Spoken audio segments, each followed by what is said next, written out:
le pouvoir des mots. Partage-moi les mots que tu utilises mentalement et verbalement, et je pourrai te décrire l'avenir que tu vas expérimenter plus tard, quand ce plus tard deviendra un maintenant. Ce magnifique instant présent. Le pouvoir des mots. Les mots que tu utilises ont une influence sur comment tu perçois le monde. Mais pas que. Les mots que tu utilises ont une influence sur le ressenti que tu as en fonction de la perception que tu as des événements que tu perçois. Donc tout est basé sur ces mots qui circulent en permanence dans ton mental. Comment tu perçois tes émotions, outre que les émotions que tu expérimentes, il y a la perception que tu as de celles-ci qui impacte tout le reste vers l'extérieur. Parce qu'en fonction de ce que tu ressens, et de ton interprétation de ce que tu ressens à travers ces mots qui tournent en permanence dans ton mental, ta manière de te comporter, de réagir face aux événements va être complètement différente. Et ton lendemain peut aller vers la droite, tout comme vers la gauche. Ton avenir peut prendre des directions complètement différentes en fonction des mots que tu utilises mentalement, principalement et verbalement. Si tu veux reprendre confiance en toi, quels sont les mots que tu utilises? Si tu veux te sentir bien, quels sont les mots que tu utilises? Ah, j'aimerais bien aller mieux. Ça veut dire que tu ne vas pas bien, que tu penses que plus tard, dans un futur proche ou lointain, tu iras mieux. Pourquoi pas dire, aujourd'hui, je vais de mieux en mieux. Si tu veux reprendre confiance en toi, est-ce que tu utilises des mots du style « Ah, j'aimerais bien avoir confiance en moi. J'aimerais bien croire en moi. » Utiliser le futur proche ou lointain, créer une séparation entre ce que tu souhaites et qui tu es. Alors que tu pourrais utiliser « Aujourd'hui, je décide de croire en moi. Parce que je sais que j'en ai les capacités. » Ouh yeah. Je suis. Qu'est-ce que tu rajoutes après? Si je te demande de compléter cette phrase là, ici et maintenant sans réfléchir, maintenant, je suis, que réponds-tu? Que réponds-tu? Qu'est-ce qui vient automatiquement dans ta tête? Je suis. Qu'est-ce qui vient? Je suis magique, je suis génial, je suis magnifique, je suis exceptionnel, je suis fort, je suis qui je suis. Je suis la personne que j'ai toujours voulu être. Qu'est-ce que tu réponds?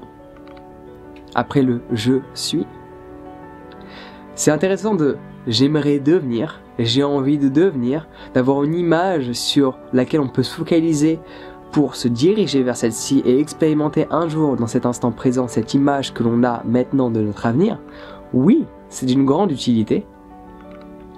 Cependant, qui tu penses être aujourd'hui va te permettre de te rapprocher ou de t'éloigner de cette image que tu as de qui tu pourrais devenir. Ouh là là, laisse-moi répéter ça. Cependant, l'image que tu as de toi aujourd'hui va te permettre de te rapprocher ou de t'éloigner de cette image que tu as de qui tu penses devenir. Celle-ci, tu devrais la noter sur le papier pour que tu puisses pleinement t'en rappeler et l'imprimer. Ouh yeah. On va continuer de rimer en cet instant donné. Parce que je suis pas prêt de m'arrêter étant donné que je viens juste de commencer. Les mots que tu utilises ont énormément d'importance. En fonction des mots que tu utilises, ton comportement avec les autres va être différent. Pense à une relation. Quels sont les mots que tu utilises? Ah, c'est la fin de cette relation ou c'est le début de cette relation? Parce qu'en fonction si c'est la fin ou le début, ton comportement ne sera pas les mêmes. Quand on va te demander d'aller jeter les poubelles, tu ne le feras pas avec la même réaction. Quand c'est le début, tu dis je vais jeter les poubelles. Ouh yeah. Quand c'est la fin d'une relation, ah mais tu m'as pris pour ton manager ou quoi? Le comportement et la réaction que tu vas avoir en fonction des événements reliés par rapport à la manière que tu as de les interpréter, ta réaction sera complètement différente. Quels sont les mots que tu utilises? Les mots ont un pouvoir exceptionnel sur notre ressenti et notre manière de nous comporter avec nous-mêmes et avec les autres. Donc déjà, je te recommande fortement d'utiliser le présent le plus souvent possible, de mettre le passé de côté et le futur de l'oublier. Tout comme les aborigènes ou en Indonésie, avec le Bahasa, qui est la langue internationale en Indonésie. Le passé n'existe pas, le futur n'existe pas, parce que uniquement le présent existe. Donc du coup, c'est le seul temps que l'on va utiliser. Et ça c'est magique. Et c'est pour cela d'ailleurs que je pense personnellement, je n'ai lu aucune étude sur ce sujet-là, donc c'est juste ma propre manière de percevoir les choses, mais je pense sincèrement que c'est une des raisons pour lesquelles à Bali ils sont extrêmement heureux. Parce qu'ils parlent toujours au présent. Je sais qu'en tant qu'occidentaux, on a du mal à concevoir cela, comment tu fais pour parler qu'au présent, mais en soi, ce que je fais, je parle que du présent. J'apporte cette notion de futur à travers le présent, mais je te parle pas des choses que j'aimerais faire ou des choses que j'ai faites. Je te parle du présent par rapport à ce que tu expérimentes maintenant qui risque d'influencer un plus tard. Et dans tous les cas, je te parle du présent. Donc pourquoi pas utiliser uniquement ce temps? Le passé, tu peux l'oublier. Le futur, il peut te permettre de te remotiver. Mais tu ne devrais pas y rester bloqué, parce qu'à ce moment-là, tu t'évanes de cette magnifique journée qui t'a été donnée. Parce que tu n'es plus présent dans cette contemplation de ce qui est. Ouh yeah. Donc utilise le présent. Je suis capable de. Je peux. Non pas je pourrais. Parce qu'il y a cette distance entre ce que tu es capable de faire maintenant et ce que tu serais capable de faire. Je peux, cela est maintenant. Donc fais attention aux mots que tu utilises. Tu vois, là je suis en France. C'est pour ça que tu me vois dans ce bateau. Parce qu'en France, je vis dans un bateau. À l'étranger, je suis pas sur l'eau. Je suis près de l'eau, mais pas sur l'eau. Du coup, j'ai pris la décision de ne plus être bloqué dans les embouteillages. À ce moment-là, je voulais passer le permis moto, sauf que ça fait 5 ans que j'ai pas passé... Enfin, ça fait 5 ans, plus de 5 ans que j'ai mon code. Du coup, mais ils m'ont dit, faut repasser le code. J'ai fait non, mon temps m'est trop précieux. Du coup, je passe l'attestation 125 pour obtenir un scooter en 125. Et là, j'étais confronté à des personnes qui sont différentes de la réalité que j'expérimente de tous les jours. Parce que dans mon environnement, il y a des gens qui pensent d'une manière similaire à moi, qui ont une alimentation similaire à la mienne, qui ont des pratiques, des routines matinales similaires à la mienne, parce que je fais en sorte d'attirer dans mon quotidien des gens qui résonnent sur la même fréquence que moi. Cependant, quand tu vas dans certains environnements, pour obtenir quelque chose qui est relié à l'État, qui est une attestation, 125 par exemple, tu es confronté à des personnes qui ont une réalité complètement différente de la tienne, et pourtant n'ont même pas l'impression qu'ils pourraient changer la réalité qu'ils expérimentent.